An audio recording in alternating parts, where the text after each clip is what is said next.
Hello बच्चों, एक बार फिर से स्वागत है आपका हमारे चैनल संस्कृत गुरुकुल पर।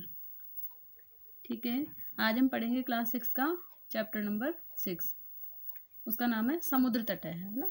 छठा पाठ पढ़ेंगे आज अपन। ठीक है, और छठे पाठ का नाम क्या है? समुद्र तट है। समुद्र तट का मतलब क्या होता है? समुद्र का किनारा। समुद्र का मतलब समुद्र और तट का मतलब होता है किनारा। तो समुद्र का किनारा, इस पाठ को पढ़ेंगे आज हम। ठीक है, तो चलिए स्टार्ट करते हैं। ये है अपना पार्ट 6 है ना, यही सीन है बुक का। ठीक है, तो अब देखो इसको पढ़ते हैं अपन आज इस पार्ट को। ये समुद्र के किनारे का सीन है और इसके बारे में बताया गया है। ठीक है, तो अब हम इस पार्ट को पढ़ना स्टार्ट करते हैं। एषः समुद्र तट है। एषः यानी यह। एषः का मतलब होता है यह। समुद्र तट है यानी समुद्र का किनारा है। ये क्या है? कहाँ का सीन है ये समुद्र का किनारा है। अत्र यानी यहाँ, जनाः यानी लोग, पर्यटनाय यानी घूमने के लिए, आगच्छन्ति यानी कि आते हैं। क्या है? एषः समुद्र तट है, ये क्या है? समुद्र का किनारा है। ठीक है, अत्र जनाः पर्यटनाय आगच्छन्ति, यहाँ लोग घूमने के लिए आते हैं। केचन कुछ, तरंगैः यानी तरंगों के साथ, क्रीडन्ति यानी कि खेलते हैं। अब जब बहुत सारे लोग यहाँ पे घूमने के लिए आते हैं समुद्र के तट पर, तो सबकी अलग अलग प्रतिक्रियाएं होती है। कोई क्या करता है, कोई क्या करता है ना। तो उनके बारे में बताया गया कि केचन यानी कुछ, तरंगे यानी तरंगों के साथ, लहरों के साथ में, क्रीडन्ति यानी खेलते हैं। देखो खेल रहे हैं ना कुछ बच्चे, जैसे लहरों के साथ खेल रहे हैं, है ना। और केचन यानी कुछ, च यानी और, च का मतलब होता है और, नौका भी यानी नाव में, नाव के द्वारा, जल विहारम यानी जल में भ्रमण करते हैं, कुरंती यानी करते हैं। अर्थात तो कुछ लोग क्या करते हैं, सबकी अलग अलग रुचि होती है। तो कुछ लोग जैसे तरंगों के साथ खेलते हैं, है ना। और कुछ लोग नाव में क्या करते हैं, जल विहार करते हैं, यानी नाव में बैठ करके जल में घूमते हैं, यानी कि जिसको अपन कहते हैं बोटिंग, है ना। बोटिंग करते हैं कुछ लोग। जैसे मेरा भी इंटरेस्ट है बोटिंग का, है ना। मुझे भी कभी मौका मिले तो मैं भी बोटिंग ही करूँगी। तेषु केचन, तेषु यानी उनमें से, केचन यानी कुछ, कंदुकेन यानी बॉल से, गेंद से, क्रीडंती यानी खेलते हैं। उनमें से कुछ लोग क्या करते हैं, गेंद से खेलते हैं। जैसे कि देखो गेंद से खेल रहे हैं यहाँ पे बच्चे, है ना। और बालिका है यानी बालिकाएं। ठीक है, और बालका यानी बालक, च यानी और, बालक और बालिकाएं क्या करती है, बालुका भी यानी बालू, मिट्टी से, रेत से, बालुका गृहम बालू के घर यानी मिट्टी के घर, रचयन्ति यानी बनाते हैं। कुछ बालक और बालिकाएं क्या करती हैं, मिट्टी से, बालू से, बालुका के घर यानी मिट्टी के घर बनाते हैं।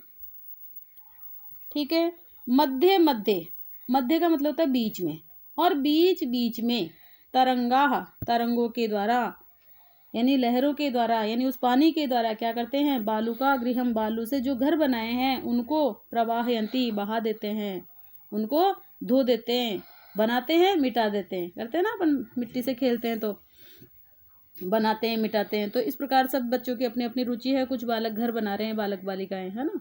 और उनको बीच बीच में क्या करते हैं, तरंगों से, लहरों से, उस लहरों के पानी से उन घरों को बना बना करके क्या कर देते हैं, प्रवाहित कर देते हैं, अर्थात नष्ट कर देते हैं, खत्म कर देते हैं, मिटा देते हैं, धो देते हैं। ठीक है, एषा क्रीडा प्रचलति एव, एषा यानी यह, क्रीडा यानी खेल, प्रचलति एव चलता ही रहता है। इस प्रकार की ये क्रियाएं चलती ही रहती है।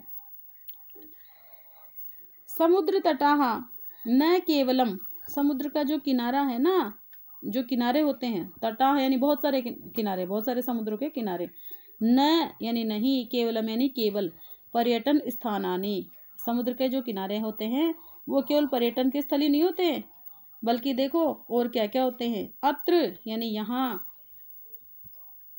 समुद्र तटाः यानी समुद्र के जो किनारे हैं वो न केवलम, पर्यटन स्थानानि, केवल पर्यटन स्थल ही नहीं है, अर्थात केवल घूमने के स्थान ही नहीं है ये समुद्र के किनारे। कहे कि भाई नहीं, केवल घूमने की जगह यही है, यहाँ तो केवल घूमते ही है। देखो ये अन्य भी काम आते हैं।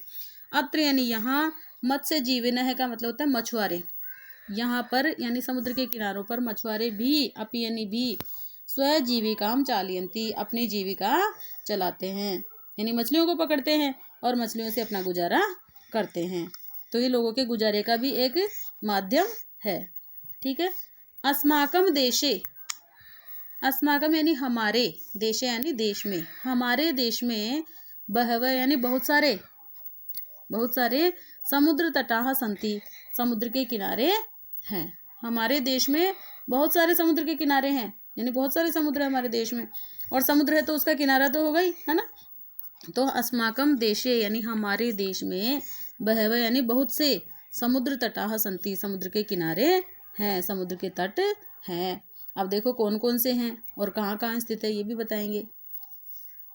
एतेषु, इनमें, जो बहुत सारे हैं ना, इनमें मुंबई, गोवा, कोच्चि, है ना, कन्याकुमारी, विशाखापट्टनम और पुरी तटाः अतीव प्रसिद्धाः सन्ति। इनमें देखो ऐसे तो बहुत सारे हमारे देश में समुद्र तट, लेकिन जो प्रमुख है, जो मेन है, वो है मुंबई, गोवा, कोच्चि, कन्याकुमारी, विशाखापट्टनम और पुरी के जो तट है वो है।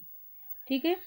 गोवा तट है, गोवा का जो तट है वो विदेशी पर्यटकेभ्य है, विदेशी पर्यटकों के लिए, विदेश से आने वाले, जो विदेश से जो घूमने आते हैं ना हमारे देश में, उनको कहते हैं विदेशी पर्यटक, उनके लिए समधिकम रोचते, बहुत ही अधिक रुचिकर होता है। यानी कि जो बाहर से जो पर्यटक आते हैं ना, बाहर से जो घूमने के लिए लोग आते हैं, है ना, बाहर से जो घूमने के लिए आते हैं ना विदेशी लोग, हमारे देश के अलावा जो बाहर से आते हैं उनको विदेशी कहते हैं, है ना। तो वो जो आते हैं बाहर के लोग, उनको सबसे ज़्यादा अच्छी जगह कौन सी लगती है? गोवा तट पे आते हैं वो, है ना। विशाखापट्टनम का जो तट है, यानी विशाखापट्टनम तट है, वैदेशिक व्यापाराय प्रसिद्ध है। और जो विशाखापट्टनम का जो तट है वो विदेशियों के, विदेशी व्यापार के लिए प्रसिद्ध है। विदेशों में जो व्यापार होता है ना, वो कौन सा तट प्रसिद्ध है उसके लिए? तो उसके लिए प्रसिद्ध है विशाखापट्टनम का तट, है ना। विशाखापट्टनम का जो तट है वो विदेश में व्यापार के लिए प्रसिद्ध है। ठीक है। कोच्चि तट है, कोच्चि का जो तट है वो नारिकेल फलेभ्यः ज्ञायते, नारिकेल फलेभ्यः यानी नारियल के फलों के लिए, नारियल के फलों के लिए जाना जाता है। ज्ञायते का मतलब होता है जाना जाता है। कोच्चि तट है यानी कोच्चि का तट। कोच्चि का जो तट है वो किसके लिए प्रसिद्ध है, किसके लिए जाना जाता है? नारियल के फलों के लिए। मुंबई नगर से, मुंबई नगर का जो जुहू तट है, मुंबई नगर से जुहू तटे सर्वे जनाः स्वैरम विहरन्ति। मुंबई नगर का जो जुहू तट है ना, वो सर्वे जनाः यानी सभी लोगों के लिए, सर्वे यानी सभी, जनाः यानी लोगों के लिए, स्वैरम विहरन्ति यानी मुंबई का जो जुहू तट है वो सभी लोगों के लिए, स्वैरम का मतलब होता है बिना किसी रोक टोक के, बिना किसी रुकावट के, है ना। तो वहाँ पे विहरन्ति यानी भ्रमण करते हैं। मुंबई नगर का जो, मुंबई शहर का जो जुहू तट है, वहाँ पे सभी लोग बिना किसी रोक टोक के क्या करते हैं? भ्रमण करते हैं। वहाँ पे कोई किसी को मनाही नहीं है कि कोई यहाँ पे कोई नहीं आ सकता, कोई कौन जाए कौन नहीं जाए, वहाँ पे ऐसा कोई भी रोक टोक नहीं है। कोई भी आओ वहाँ पे भ्रमण करने के लिए, तो सबको वहाँ पे छूट है कि कोई भी वहाँ पे भ्रमण करे, और ये बहुत ही अच्छा स्थल है भ्रमण के लिए, है ना। तो सब लोग बिना किसी रोक टोक के वहाँ पे भ्रमण कर सकते हैं। चेन्नई नगर से, अब जो चेन्नई नगर है उसका मेरीना तट है, मेरीना नामक जो तट है, चेन्नई नगर में एक तट है, बहुत प्रसिद्ध तट है, उसका नाम है मेरीना तट। ठीक है। देशस्य सागर तटेषु, देश के जो जितने भी समुद्र तट है ना, उनमें दीर्घतम है यानी सबसे बड़ा है। हमारे देश में जितने भी समुद्र तट है उनमें सबसे बड़ा तट कौन सा है? मेरीना तट है। कौन सा तट है सबसे बड़ा? मेरीना तट। और मेरीना तट कौन से नगर में स्थित है? तो ये है चेन्नई में। ये कहाँ पे है? चेन्नई में। ठीक है। भारत देश का सबसे बड़ा तट कौन सा है? मेरीना तट। और ये मेरीना तट कहाँ स्थित है? चेन्नई में स्थित है। ठीक है।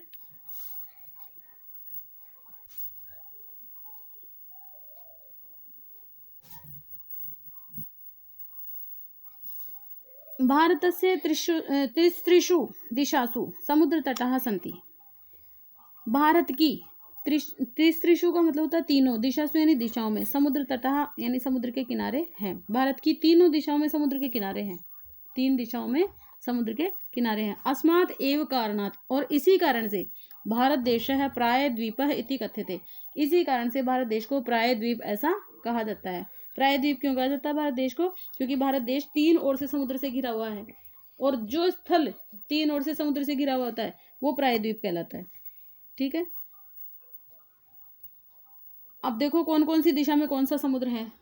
पूर्व दिशायाम बंगोपसागर है, पूर्व दिशा में भारत जो देश है उसकी पूर्व दिशा में है बंगोपसागर। ठीक है, दक्षिण दिशा में हिंद महासागर, पश्चिम दिशा में अरब सागर। इस प्रकार से 3 दिशाएं हो गई ना, और तीनों दिशाओं में समुद्र से भारत घिरा हुआ है, इसीलिए भारत को क्या क्या कहा जाता है, प्रायद्वीप ऐसा कहा जाता है। ठीक है, एतेषां त्रयाणाम अपि सागराणाम संगमः, इन तीनों, एतेषां यानी इन, त्रयाणाम यानी तीनों, अपि यानी भी, सागराणाम यानी समुद्रों का, संगम यानी मिलन, इनका जो मिलन होता है जहाँ पे ये मिलते हैं, तीनों समुद्र जहाँ पर जाकर मिलते हैं वो स्थल है कन्याकुमारी का तट। कन्याकुमारी का तट है। ठीक है, कन्याकुमारी नामक स्थल पर, कन्याकुमारी नामक तट पर ये तीनों महासागर आकर के मिलते हैं। अब देखो यहाँ का सीन क्या है, अत्र यानी यहाँ, कहाँ, कन्याकुमारी के तट पर क्या होता है, कैसा सीन दिखाई देता है, पूर्णिमायाम, पूर्णिमा के दिन, कन्याकुमारी के तट पर पूर्णिमा के दिन ऐसा सीन दिखाई देता है, चंद्रोदय है यानी चंद्रमा का उदय होना, चंद्रमा निकल रहे हैं, है ना, चंद्रमा का उदय हो रहा है, और सूर्यास्त यानी सूर्य अस्त हो रहा है, ऐसा सीन च युगपत एव, ये दोनों का सीन जो है एक साथ दृष्टुम शक्यते दिखाई देता है। इस सीन को एक साथ देखा जा सकता है। ऐसा सीन कहाँ एक साथ देखा जा सकता है, कन्याकुमारी के तट पर। कैसा सीन, जब सूर्यास्त हो रहा है, सूर्य तो अस्त होने जा रहा है और चंद्रमा का उदय हो रहा है।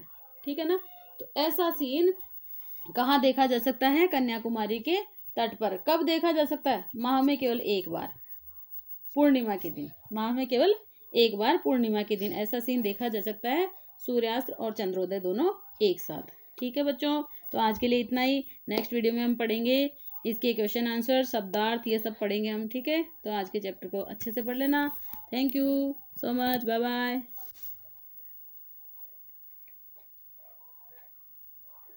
ठीक है बच्चों, थैंक्स। तो वीडियो को लाइक करो, शेयर करो और चैनल को सब्सक्राइब करना मत भूलिए, और बने रहिए हमारे साथ और फ़ायदा उठाइए।